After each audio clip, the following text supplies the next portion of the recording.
قرآن مجید میں اللہ کریم نے فرمایا وَلَا تَعْتَدُوا، حد سے نہ بڑھو، ان اللہ لا يحب المعتدین، اللہ حد سے بڑھنے والوں کو پسند نہیں کرتا، محبوب نہیں رکھتا۔ اللہ تبارک و تعالی ان لوگوں کو پسند نہیں فرماتا جو اعتدال کا رستہ چھوڑ جاتے ہیں۔ بعض لوگوں کی یہ طبیعت ہوتی ہے کہ وہ اپنی مزاج کے لحاظ سے ہی کبھی اس پرڑے میں جھک جاتے ہیں، کبھی اس پرڑے میں جھک جاتے ہیں۔ کسی سے دوستی ہوئی تو پھر اس قدر زیادہ ہوئی کہ غلو کا شکار ہو گئے، جان بھی حاضر، مال بھی حاضر، سارا کچھ ہی تو ہے، گھر کی باتیں بھی بتا لی، باہر کی بھی بتا لی، کاروبار کی بھی بتا لی، سب اسی کے نام کر دیا۔ لیکن جب اس شخص کے ساتھ اختلاف ہوا تو پھر دوست تو دور کی بات، اسے انسان ماننے سے بھی معاذ اللہ انکاری ہو گئے۔ تو یہ شدت ہے، یہ تناؤ ہے مزاج کا، اس سے انسان کا اخلاقی حسن ضائع ہوتا ہے، اس سے جو انسان کی انسانی خوبصورتی ہے وہ چلی جاتی ہے۔ وہ کسی نے کہا تھا کہ تعلقات جب حد سے گزر جائیں تو غم ملتے ہیں، اس لیے ہم ہر شخص سے کم ملتے ہیں۔ ہم کوشش کرتے ہیں کہ معتدل رہیں، زیادہ آگے بڑھنا ہی نہ پڑے۔ نبی پاک صلی اللہ تعالیٰ علیہ وآلہ وسلم نے ہمیں معتدل دین دیا ہے، اعتدال والا، درمیانہ، اور فرمایا بہترین رستہ درمیانہ رستہ ہے۔ اور نبی پاک علیہ الصلوۃ والسلام نے فرمایا جو درمیانی چال چلتا ہے وہ کبھی تنگ نہیں ہوتا، جو اعتدال کا رستہ اختیار کرتا ہے تکلیف میں نہیں آتا۔ معتدل چلنے والے لوگ جو ہوتے ہیں ان کا بیلنس ہمیشہ ٹھیک رہتا ہے، ان بیلنس نہیں ہوتے۔ تو معتدل زندگی گزاریں، اعتدال پسند بنیں، چیزوں میں شدت نہ لائیں۔ نبی پاک علیہ الصلوۃ والسلام نے فرمایا دین میں بھی غلو نہ کرو، فرمایا تم سے پہلے لوگ غلو کی وجہ سے ہلاک ہو گئے۔ کچھ لوگ غلو کرتے ہیں، چھوڑ دیا جی میں نے سارا کچھ، میرا کوئی تعلق نہیں جی، میں نے نہیں بیاہ کرانا، میرا شادی سے کیا لینا دینا، میں نے گھر چھوڑ دیا جی، اب میں نے تسبیحاں ڈال لی ہیں گلے میں جی، میں اب بس مسجد میں ہی ہوں جی، میں فلانی جگہ۔ دین تو اس کو پسند ہی نہیں کرتا، یہ تو حقوق سے بھاگنے والی بات ہے، شریعت تو اس کو سپورٹ ہی نہیں کرتی۔ اور میں نہ جناب چھوڑ دیا جی میں کچھ نہیں کھاتا جی، بس میں تو روزہ رکھتا ہوں ہر روز، ساری رات اللہ اللہ کرتا ہوں، اس کو پسند نہیں کرتا دین اسلام۔ آپ کو معتدل رہنے کا کہا گیا ہے۔ وہ جو رہبانیت اختیار کر لی تھی یہودیوں نے، عیسائیوں نے، غاروں میں چلے گئے، نکل گئے جنگلوں میں، تو حضور نے فرمایا میرے دین میں کوئی رہبانیت نہیں ہے۔ دین تو کہتا ہے کہ آپ روٹین کے کام کریں، روٹین کے، اور روٹین کے کام ہی صحیح کر کے کریں، اسی میں آپ کو اللہ کی رضا نصیب ہو جائے گی۔ لیکن حضور نے فرمایا جو محنت کر کے روزی کمانے والا اللہ کا دوست ہے، سچا تاجر جو ہوگا اسے اللہ قیامت کے دن نبیوں کے ساتھ جگہ عطا فرمائے گا۔ تو نبی پاک علیہ الصلوۃ والسلام نے تو سپورٹ کر دی، فرمایا جو تو کام کر رہا ہے یہی کرتے کرتے تجھے اللہ کا قرب نصیب ہو جائے، اسی کو صحیح کر کے کر۔ یہ جو غلو ہے، یہ جو شدت پسندی ہے، اس سے منع کیا۔ نبی پاک علیہ الصلوۃ والسلام کے گھر میں 3 صحابہ کرام علیہم رضوان تشریف لے گئے۔ انہوں نے جا کے نبی پاک علیہ الصلوۃ والسلام کی عبادت کا حال پوچھا۔ چند صحابہ گئے تو ازواج مطہرات نے ارشاد فرمایا کہ محبوب گھر تشریف لاتے ہیں، کچھ وقت آرام کرتے ہیں، کچھ وقت ہمیں دیتے ہیں، کچھ وقت عبادت میں گزارتے ہیں۔ اب وہ تو گئے تھے جا کے یہ معلومات کریں گے اوہو کہ سرور کائنات تو ساری رات اپنے رب کو یاد کرتے ہیں۔ ہمارے ہاں بھی لوگ پیری مریدی کے سلسلے میں جب کہیں جاتے ہیں تو ان کا خیال ہوتا ہے کہ جو پیر صاحب ہوتے ہیں نا جی، نہ وہ روٹی کھائیں، نہ ان کے ہاتھ میں موبائل نظر آئے، نہ وہ ہنسیں، نہ انہوں نے اچھے کپڑے پہنے ہوئے ہوں، بالکل ایک فقیر آدمی، اور جب بھی ہم جائیں نا وہ تھوڑی، اور لوگ کرتے بھی ہیں یہ کام اللہ ماشاء اللہ، لوگوں کو دکھانے کے لیے وقتی طور پر بعض جگہوں پہ یہ سلسلہ ہوتا بھی ہے، لیکن یہ وہ نارمل زندگی نہیں جو ہمیں رسول پاک نے سکھائی ہے، یہ وہ دین نہیں کہ آپ بالکل کٹ گئے اور آپ حیرت انگیز بات کر رہے ہیں اور آپ جناب بالکل دنیا کا آپ سے کوئی تعلق ہی نہیں ہے۔ یہ تو رہبانیت ہے اور اسلام اس کو قبول نہیں کرتا۔ وہ صحابہ کرام علیہم رضوان نے نبی پاک علیہ السلام کے احوال شریفہ سنے تو وہ کہنے لگے کہ نبی پاک کے صدقے تو اللہ اگلے پچھلوں کو معاف کرے گا، حضور تو محبوب ہیں۔ یہ سن کے اب انہوں نے اپنے دل میں جو ارادہ کیا، کہنے لگے محبوب تو وراء الورا ہیں، لیکن ہم چونکہ گناہگار لوگ ہیں، عام آدمی ہیں، ہم اس طرح کریں گے کہ ہم ساری رات اللہ کی عبادت کریں گے. حضور تو محبوب ہے نا، چلو کچھ دیر آرام بھی کرتے ہیں، ہم ساری رات عبادت کریں. ایک نے کہا کہ بھائی میں تو ہر روز روزہ رکھا کروں گا نفلی. تیسرے نے کہا میں شادی نہیں کروں گا، میں ایسے ہی وقت گزاروں گا، تجرد کی زندگی گزاروں گا. رسول پاک علیہ السلام کو جب اس بات کی خبر پہنچی تو پتہ حضور نے تبصرہ کیا قربان جائیں. کیا انداز ہے گفتگو کا. محبوب فرمانے لگے یہ میں نے کیا سنا ہے کہ میں شادی نہیں کروں گا اور میں ہر روز روزہ رکھوں گا اور میں ساری رات ہی نفل پڑھوں گا، آرام ہی نہیں کروں گا. محبوب فرمانے لگے میں تم سب سے زیادہ اللہ کو جانتا ہوں اور میں تم سب سے زیادہ رب سے ڈرتا ہوں. حضور فرمانے لگے میں نے تو شادیاں بھی کی ہیں، میرے تو بچے بھی ہیں. حضور فرمانے لگے میں تو روزہ بھی رکھتا ہوں اور میں تو نفلی روزے چھوڑتا بھی ہوں. محبوب کریم علیہ السلام فرمانے لگے میں تو رات کو عبادت بھی کرتا ہوں اور آرام بھی کرتا ہوں. اللہ کے رسول صلی اللہ تعالیٰ علیہ وسلم ارشاد فرماتے فرماتے بات کہاں تک لے گئے؟ حضور فرمانے لگے اپنے یہ سارے طریقے، اپنی یہ سنت حضور بیان کر کے کہنے لگے سن لو بھائی، جس نے میری سنت سے منہ موڑا اس کا مجھ سے تعلق ہی کوئی نہیں. میرے طریقے پہ چلو، جو میں تمہارے لیے اسوہ چھوڑ کے جا رہا ہوں اس اسوے کو اپناؤ، اس طریقہ مبارکہ پر عمل کرو، اعتدال نہ چھوڑے کبھی بھی. غیر معتدل ہو جاتے ہیں لوگ.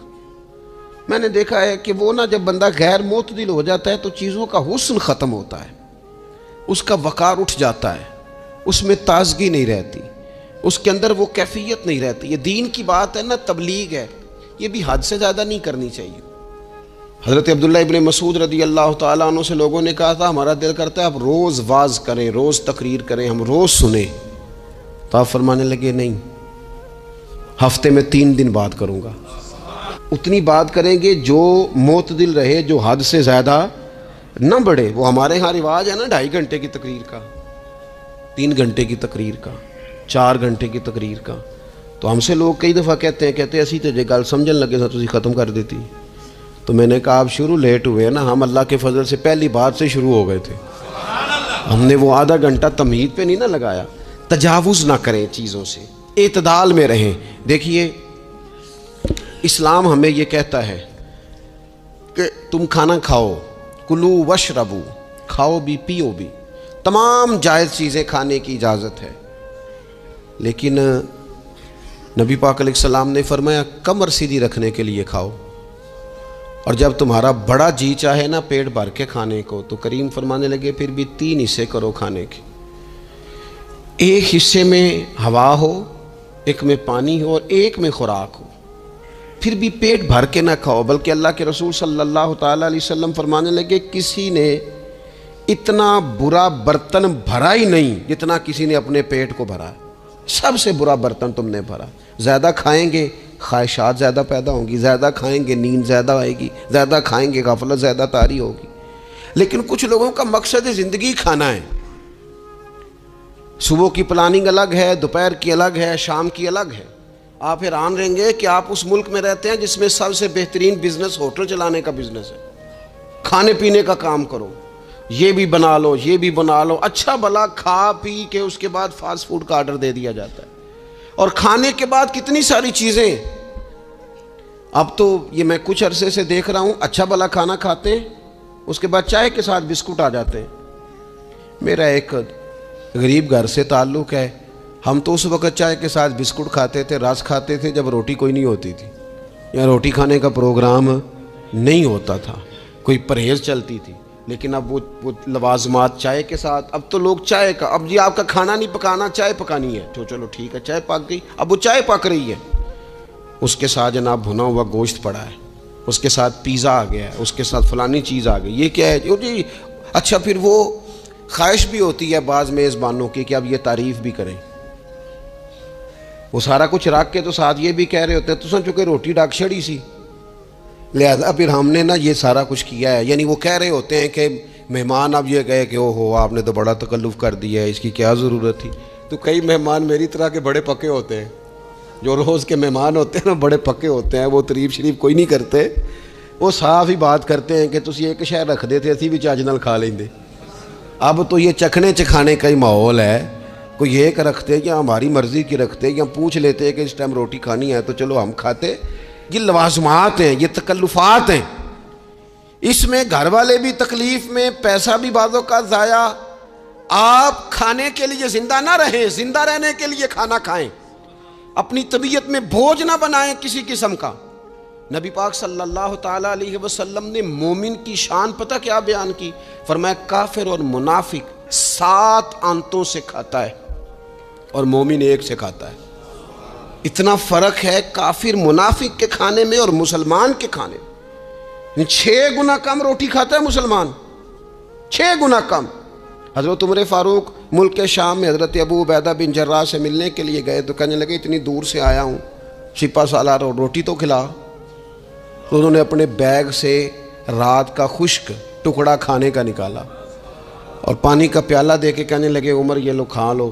تو حضرت فاروق اعظم کہنے لگے یہی وہ مزیدار روٹی تھی جس کے لیے میں تیرے پاس آیا تھا، یہی وہ کھانا تھا میں تلاش کر رہا تھا کہ یہ تمہیں ملے گا. کدھر گئے وہ لوگ جو رات کے کھانے میں فریج بھی نہیں ہوتی تھی، رات کے کھانے میں تھوڑا پانی ڈال دیا اماں نے، اس کو 3-4 دفعہ ابال لیا.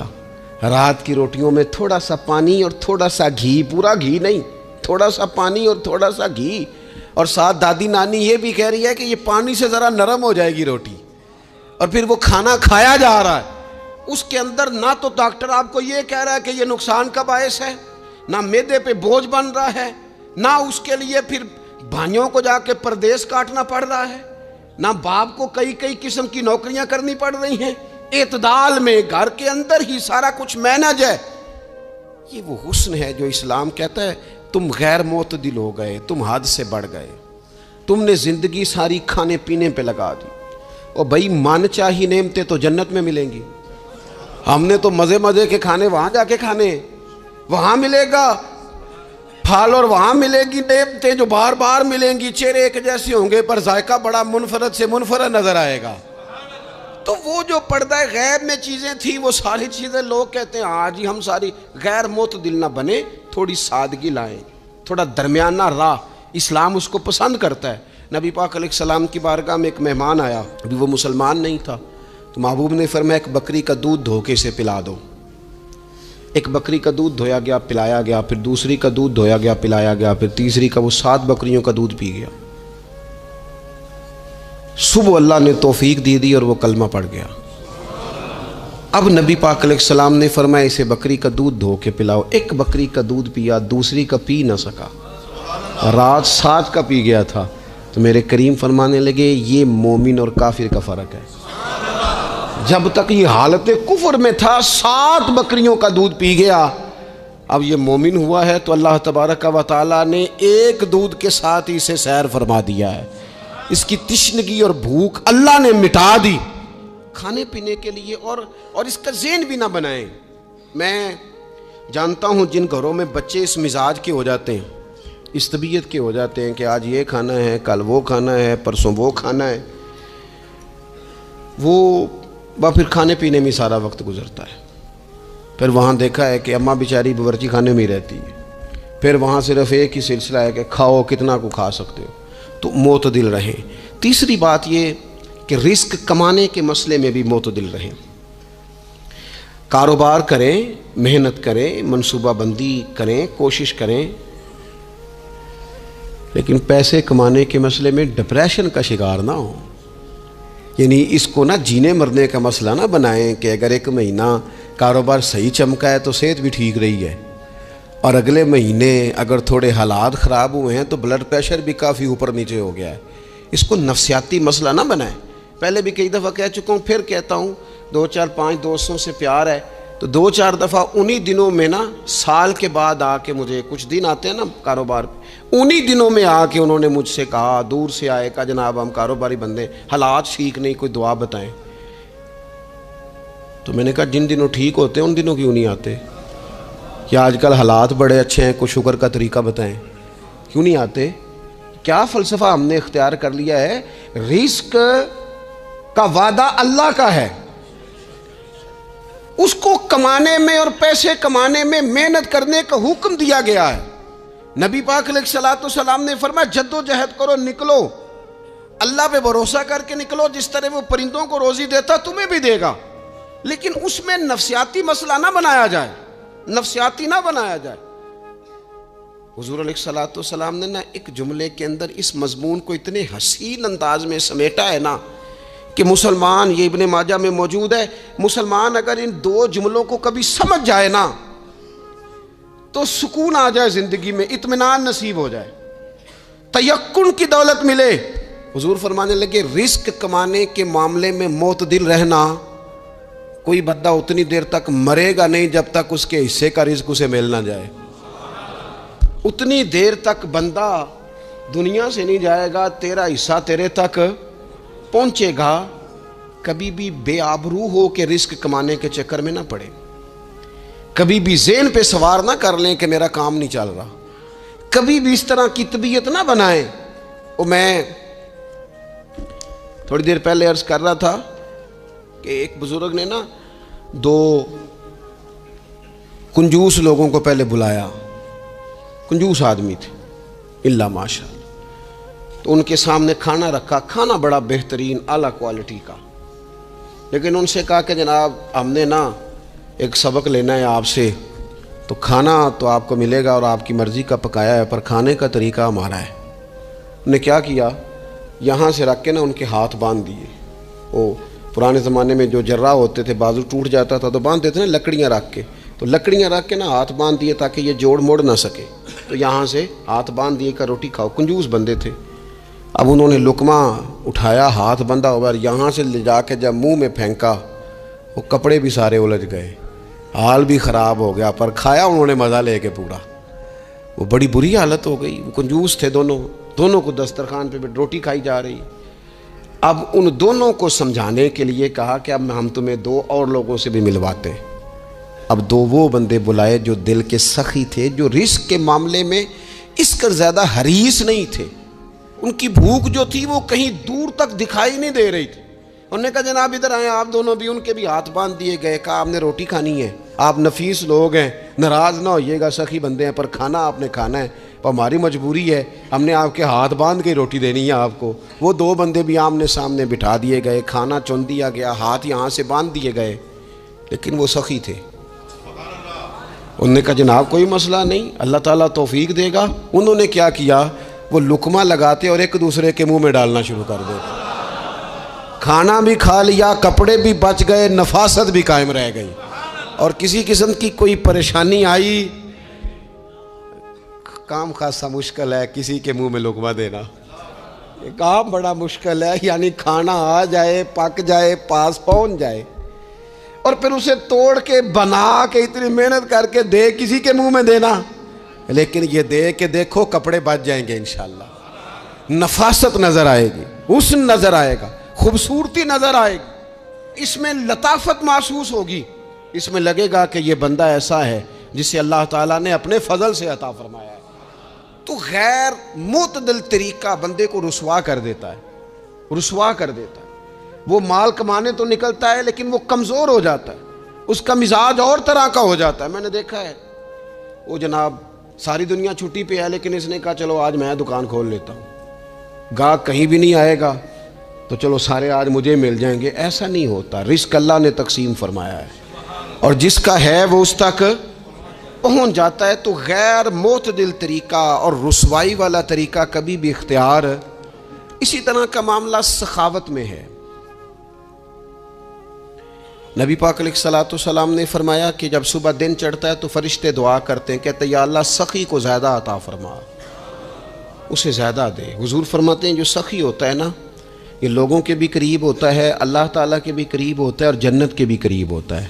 اور یہ جو کنجوس ہوتا ہے یہ لوگوں سے بھی دور ہوتا ہے، اللہ تعالیٰ سے بھی دور ہو جاتا ہے، جنت سے بھی دور ہو جاتا ہے۔ سخاوت بڑی اعلیٰ چیز ہے، لیکن اس میں بھی معتدل رہنے کا کہا گیا۔ معتدل، کچھ لوگ ایسے ہیں جو سخی نہیں ہوتے، یہ میں کوشش کروں گا تشریح آپ کے ذہن کے مطابق کر لوں۔ سخی مزاجن سخی، لیکن اگر کبھی چڑ جائے نا، وہ جتنے مرضی پیسے لے لو ان سے، مزاج میں سخاوت نہیں، لیکن اگر طبیعت ہے اس طرح کی کہ اگر ان کا ذہن آ گیا نا، کبھی کہیں کسی نے تعریف کر دی ہے، پوری خوشامد اس نے کر لی ہے، تو پھر تو جناب ساری جیب بھی آپ خالی کرا دے۔ یہ مزاج کی سخاوت نہیں ہے۔ یہ تو آپ کی طبیعت کا وہ ابال ہے کہ اگر کسی بندے کو پتہ چل گیا ہے کہ کس طرح کر کے آپ قابو آتے ہیں تو پھر وہ روز استعمال کرے گا. اور یہ ہوتا ہے، یہ ماحول ہوتا ہے. میں چونکہ مذہبی ماحول سے تعلق رکھتا ہوں، میں نے خود یہ دیکھا ہے کہ کوئی شخص اگر اس نے زیادہ بڑا منہ کھول کے لوگوں سے مانگنا شروع کر لیا ہے تو پھر تو جناب بڑی بات ہے، مہنگا آدمی. اور اگر کوئی اپنی وفاداری قائم رکھتا ہے، خوشامد نہیں کر سکتا، اس کی طبیعت نہیں ہے کہ وہ 20-50 لوگوں کی خوشامد کرے، 10 کو حاجی صاحب کہے، 20 کو عاشق رسول کہے، اور 30-35 کو کہے جناب بڑی بات ہے، ہم نے تو بڑا دیکھا ہے، آپ تو بڑے بہترین لوگ ہیں. تو پھر جناب وہ اگر یہ کام اسے کرنا آتا ہے تو پھر اس کا مطلب ہے اسے دہاڑی بھی اچھی لگانی آتی، پھر اس کی آواز کا بھی زیادہ سریلا ہونا ضروری نہیں. پھر اللہ تعالیٰ معاف فرمائے، پھر بس ٹھیک ہے، اب میں کیا اس پر تبصرہ کروں. پھر تو ہم دیکھ رہے ہوتے ہیں جس کو وہ عاشق رسول کہہ رہے ہوتے ہیں نا. اور ایسی خطرناک، میرے سامنے ایک نعت خیک صاحب سے کہنے لگا، نعت حضور کی پڑھی جا رہی ہے. کبھی شعراء ایک کام کرتے تھے، وہ کہتے تھے شعر تیری نظر ہے، وہ غزل کا شعر ہے یا کوئی ایسا شعر ہے، لیکن ایک شعر ہے نعت کا، اس میں تو حضور کی تعریف ہے. نبی پاک کی تعریف کا شعر کسی بندے کی نظر کیسے ہو سکتا ہے جب اس میں ذکر ہی رسول پاک کا ہے. تو وہ نعت خان صاحب کہنے لگے، بندہ سامنے بیٹھا ہے، تھوڑا بہت میں بھی اسے جانتا ہی تھا، تو اسے کہنے لگے حاجی صاحب یہ شعر تو آڑی نظر ہے. میں انہوں آکھیا تو مہربانی کر ایدی نظر کوئی اور شے کر لیا، یہ تو نعت ہے حضور کی، یہ نبی پاک کے لیے ہی رہنے دے، اس کی نظر تو نے کر دی ہے. تو نالے میں کیا ہے حاجی جنی دیر تک پیچھے بیٹھا سی انہیں دیر تو نظر کیتی نہیں، ان دتھیاں لے کے سامنے آئے تھے تو نظر نیاز شروع کر لی. نہ کریں یہ کام، اس سے کوفت پہ. اور آپ یقین کریں، میں ذمہ داری سے کہتا ہوں، یہ کام کرنے والا بھی تنگ ہوتا ہے، اور جس کے لیے کر رہا ہوتا ہے پتہ اسے بھی سارا ہی ہوتا ہے کہ یہ چکر کیا چل رہا ہے، سب پتہ ہوتا ہے. تو اس تکلف میں جب انسان کام کرتا ہے تو کہاں تک بات جاتی. سخاوت کریں لیکن چڑھ کر کوئی کام نہ کریں. نبی پاک علیہ الصلوۃ والسلام نے فرمایا، حضور فرمانے لگے اس طرح خیرات نہ کرنا کہ تمہارے اپنے بچے بعد میں لوگوں کے سامنے ہاتھ پھیلاتے پھریں. حضرت سعد بن ابی وقاص رضی اللہ تعالیٰ عنہ نے عرض کیا تھا، یا رسول اللہ صلی اللہ تعالیٰ علیہ وسلم، میں سارا مال اللہ کی راہ میں خیرات کرنا چاہتا ہوں، میری ایک ہی بیٹی ہے، میں چاہتا ہوں سارا اللہ کے راستے میں دے دوں. تو حضور فرمانے لگے نہیں بھائی، تو چوتھا حصہ دے، 3 حصے اپنی بچی کے لیے، بیویوں کے لیے، باقیوں کے لیے رکھ لے، لیکن تو یہ کام نہ کر.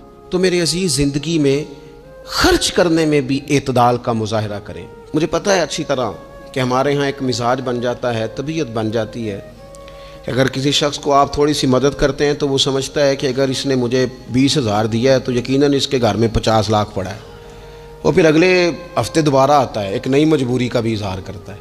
یہ ساری چیزیں ہوتی ہیں، ان چیزوں کے بیچ ہی آپ کو نیکی کرنی ہے، لیکن افراط و تفریط سے بچنا ہے. اسی طرح کا معاملہ اپنی زندگی کے دیگر معاملات میں کریں. نبی پاک علیہ الصلوۃ والسلام نے نا سادگی کو پسند کیا ہے. حضور سادگی کو پسند کرتے، کھانے کے معاملے میں بھی اور کپڑوں کے معاملے میں بھی، لیکن اچھا لباس پہننے کی اجازت دیتے. حضور علیہ الصلوۃ والسلام نے ایک موقع پر ارشاد فرمایا کہ اگر کسی بندے کے پاس گنجائش ہے تو اسے اجازت ہے کہ 2 جوڑے کپڑوں کے کام کاج کے لیے رکھ لے، 2 جوڑے جمعے کے لیے رکھ لے. اور نبی پاک صلی اللہ تعالیٰ علیہ وسلم نے ایک شخص کو دیکھا جو مالدار تھا، لیکن اس کے کپڑے پھٹے پرانے تھے، لباس پرا گندا تھا، بال بکھرے ہوئے تھے. تو اللہ کے محبوب علیہ السلام نے فرمایا تیرے اوپر اللہ کا فضل ہے، اور رب جب فضل کرے تو پھر اللہ فضل دیکھنا پسند بھی فرماتا ہے. فرمایا تو اچھا لباس پہن، حرج کوئی نہیں. لیکن اپنا رسول پاک علیہ السلام کا طریقہ مبارکہ یہی تھا کہ سیدہ عائشہ صدیقہ فرماتی ہیں کہ یہ وہ لنگی مبارک ہے اور یہ وہ پیوند والا کرتا مبارک ہے، اسی میں محبوب نے اپنی جان اپنے رب کریم کی بارگاہ میں پیش کر دی. اور فرماتی ہیں کتنے کتنے دن گزرے کہ رسول پاک علیہ الصلوۃ والسلام نے کھانا تناول نہیں فرمایا، کتنے کتنے دن گزرے. میں اس ساری بات کو اگر سمیٹوں نا تو میں یہ نوجوان اگر میری بات پر غور کریں تو اسلام کہتا ہے حضور خود کنگھی بھی فرماتے تھے، تیل بھی لگاتے تھے، امامہ بھی باندھتے تھے، سرما بھی پہنتے تھے، سادہ لباس پہنتے تھے لیکن صاف ستھرا. اسلام آرائش کی اجازت دیتا ہے، زینت کی اجازت دیتا ہے. آپ کنگا کریں، تیل لگائیں، خوشبو لگائیں، سرما لگائیں، صاف لباس پہنے، کپڑے دھلے ہوئے پہنے. حضور نے حکمن کہا، تاکیدن کہا کہ جمعے والے دن نہا کے مسجد میں آیا کرو. اسلام آرائش کی اجازت دیتا ہے، بس نمائش سے منع کرتا ہے. دکھاوا نہ کرو، نمائش نہ کرو. یہ نہ کہو کہ میں نے اتنے لاکھ کا پہننا ہے، ذرا لاگ پتہ جائے لوگوں کو. یہ نہ مزاج بناؤ کہ او خو یہ تو میں نے جناب پچھلے ہفتے بھی پہنا تھا، یہ تو میں نے منگنی والے دن بھی پہنا تھا، نکاح والے. یہ نمائش ہے. نمائش سے اسلام منع کرتا ہے. اللہ کے پیارے رسول صلی اللہ تعالی علیہ وسلم نے فرمایا، جس نے دنیا میں شہرت کا لباس پہنا، اس طرح کا لباس پہننا چاہا، اس طرح کے کپڑے زیب تن کرنا چاہے جس سے محسوس ہو کہ میں ایک بڑا آدمی ہوں، میں مالدار آدمی. جس نے دنیا کے اندر شہرت کا لباس پہنا، اللہ قیامت کے دن اسے ذلت کا لباس پہنائے گا. یہ معتدل کیوں نہیں رہا؟ اس نے کیوں حد سے تجاوز کیا؟ اس کو اس طرح نہیں کرنا چاہیے تھا. رسول رحمت صلی اللہ تعالی علیہ وآلہ وسلم نے ہمیں جس چیز کی اجازت دی ہے وہ کام ہم کر سکتے ہیں، اور جس سے نبی پاک علیہ الصلوۃ والسلام نے ہمیں روکا ہے اس کام سے ہم نے بچنا ہے. ایک اور بات بھی خاص اور بالخصوص نوجوانوں سے کرنی ہے، وہ خاص جس طرح کھانے پینے میں معتدل رہیں، کمائی کرنے میں معتدل رہیں، خرچ کرنے میں اعتدال کا مظاہرہ کریں، لباس میں اعتدال کا مظاہرہ کریں، اسی طرح نا یہ آرام کرنے میں بھی ذرا معتدل رہیں. بہت زیادہ آرام کرنے لگ گئی ہے نئی نسل. آپ ضرورت سے زیادہ بھی سو لیں تو تھکاوٹ بڑھ جاتی ہے. اگر انسان اتنا ہی آرام کرے نا جتنا اس کی طبیعت کے لیے ضروری ہے تو اس میں طبیعت فریش رہے گی. لیکن اگر آپ کہیں، وہ ایک دوست ہیں ہمارے، تو ان کو جب تک کوئی اٹھائے نہ تو اٹھتے نہیں. تو گھر والوں نے ایک دن ارادہ کیا کہ آج صبح نہیں اٹھانا، دیکھتے ہیں کتنے بجے اٹھتا ہے. ماشاءاللہ شادی شدہ ہیں، بچے ہیں. تو کہنے لگے جی پھر اللہ کے فضل سے میں 2 بجے خود ہی اٹھ گیا تھا. نہیں، رات ایک شخص سویا ہے اور اگلے دن 2 بجے سویا. تو اب انہوں نے تو یہ بات محبت میں کی، تو پھر میں نے ان سے یہ پوچھا، میں نے کہا یہ بتائیں کہ آپ چلیں رات آپ سو گئے، سمجھ لیں آپ سو گئے 2 بجے رات کو، 12 گھنٹے کے بعد اگر آپ اٹھے طبیعت کیسی تھی؟ کہنے لگی فریش نہیں تھی. میں نے کہا فریش تبھی ہوتی ہے اگر آپ فجر میں اٹھ کے وضو کر کے نماز پڑھتے. فریش یہ تبھی ہوتی ہے اگر آپ سحری آپ اپنی روٹین کے مطابق اٹھتے اور اپنی ڈیوٹی پہ جاتے، واپس آتے اور تھک کے سوتے. بہت زیادہ آرام پسندی. اور جب سے یہ ساتھ موبائل اٹیچ ہوا ہے، ایک کونا مل جائے، ایک تکیہ مل جائے اور موبائل کی بیٹری موجود ہو اور سروسز اس کی ساری ٹھیک ہوں، پھر ہمیں آواز کوئی نہ دے. اس سے کیا ہوتا ہے؟ وجود بالکل سست ہو جاتا ہے. آپ کو اللہ تعالیٰ نے جو قدرتی صلاحیتیں دی ہیں، آپ جو کچھ کر سکتے ہیں اپنے گھر کے لیے، وطن کے لیے، ماں باپ، وہ آپ نہیں کر پائیں گے. زنگ آلود ہو جائے گا وجود. ہر وقت کی تھکاوٹ، ہر وقت کا مزاج کے اندر سستی کا جانا، اعتدال سے نہ نکلیں. نیند 7-8 گھنٹے بہت کافی ہے. اور وہ بھی میں آپ کو ایک ذاتی بات بتاتا ہوں، اگر اللہ چاہے نا بندے کی نیند پوری ہو تو کئی دفعہ صرف 20 منٹ آنکھ لگ جائے تو بندہ فریش ہو جاتا ہے. اور اگر منظور نہ ہو مالک کریم کو تو پھر ٹھیک ہے، لوگ لیٹے ہوئے. اللہ کے پیارے رسول صلی اللہ تعالی علیہ وسلم نا بہت زیادہ آرام طلبی کو پسند نہیں کرتے. مسلسل جد و جہد. گھر آئے، کچھ دیر آرام کیا، نماز شروع کر لی. حضور تہجد میں اٹھ گئے، پھر حضور فجر میں اٹھ گئے. دوپہر میں تھوڑا سا آرام فرماتے تاکہ رات کو بیدار رہنا آسان ہو، لیکن بہت آرام پسندی. ہمارے حضرت صاحب فرمایا کرتے تھے زمین کے اوپر کام، نیچے جا کے آرام. وہ کسی نے کہا تھا جاگنا ہے جاگ لے افلاک کے سائے تلے، پھر تو حشر تک سوتا رہے گا خاک کے سائے تلے. سونا ہی ہے نا، مرنے سے لے کر قیامت تک سونا ہے نا. تو اب تو جاگنے کا وقت ہے. نبی پاک صلی اللہ تعالیٰ علیہ وسلم نے حضرت معاذ ابن جبل رضی اللہ تعالیٰ عنہ کو یمن کا گورنر بنا کے بھیجا تو نصیحت فرمائی تھی. حضور علیہ الصلوۃ والسلام نے فرمایا تھا تمہیں گورنر بنا کے بھیج رہا ہوں، عیش کوشی سے بچنا. حضور فرمانے لگے اللہ کے بندے آرام طلب نہیں ہوتے، رب کے بندے تو محنت کرنے والے ہوتے ہیں، جد و جہد. وہاں جا کے عیش کوشی سے بچنا، یہ مسند امام احمد بن حنبل میں موجود ہے. یہ جو آرام ہے نا، ہمیں بلائے کوئی نہ، آواز کوئی نہ دے، مرضی سے اب تو چھٹی ہے جی، اب تو میں نے سویرے اٹھنا ہی نہیں. او بھائی ڈھیر سارے کام ہیں جو چھٹی والے دن کرنے کے. ڈھیر ساری ذمہ داریاں ہیں جو چھٹی والے دن پوری کرنے کی. اپنی زندگی سے اپنے وجود سے کچھ نفع لیں, ایسا نہ ہو کہ یہ بیکار ہو جائے. لیکن اگر زندگی صرف اور صرف کھانے پینے میں, لباس پہننے میں اور باتیں کرنے میں لگ جائے تو پھر تو آپ بیکار ہو جائیں گے. پھر تو محسوس ہوگا کہ جیسے انسان نہ خوابوں کی دنیا میں زندہ ہے, باتوں کے ساتھ اپنے دل کو مطمئن کرتا ہے. اس نے اچھا لباس پہن لیا ہے, بس آئینے میں اپنے آپ کو دیکھ کے خوش ہوتا رہتا ہے.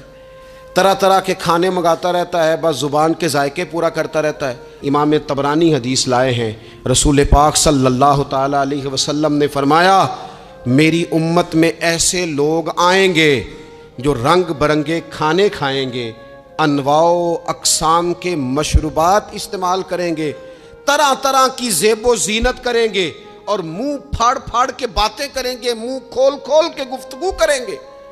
حضور نے پتہ کیا فرمایا؟ فرمایا یہ میری امت کے بدترین لوگ ہیں. یہ بدترین لوگ ہیں جن کا مقصود ہی صرف لباس پہننا ہے, مقصود ہی صرف کھانے کھانا ہے, مقصود ہی منہ کھول کھول کے باتیں کرنی ہے.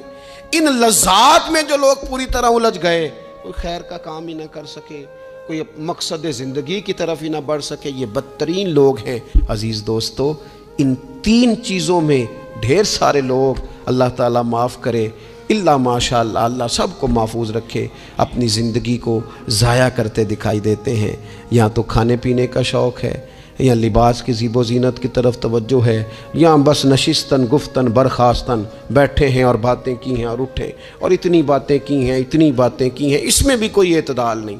بہت زیادہ بولنے سے وقار چلا جاتا ہے, بہت زیادہ باتیں کرنے سے باتوں کا حسن ضائع ہوتا ہے, بہت زیادہ بولنے والے کے جملے قیمتی نہیں رہتے, بہت زیادہ باتیں کرنے والا آدمی بے وزن اور بے وقت ہونے لگتا ہے, بغیر مانگے مشورہ دینے والے لوگوں کے مشوروں کو لوگ ردی کی ٹوکری جاننے لگتے ہیں. اپنی زندگی کو اگر وزادار اور باوقار بنانا چاہتے ہیں تو ذرا لباس میں بھی سادگی ہو, اللہ کی ہر نعمت خوش دلی سے استعمال کی جائے.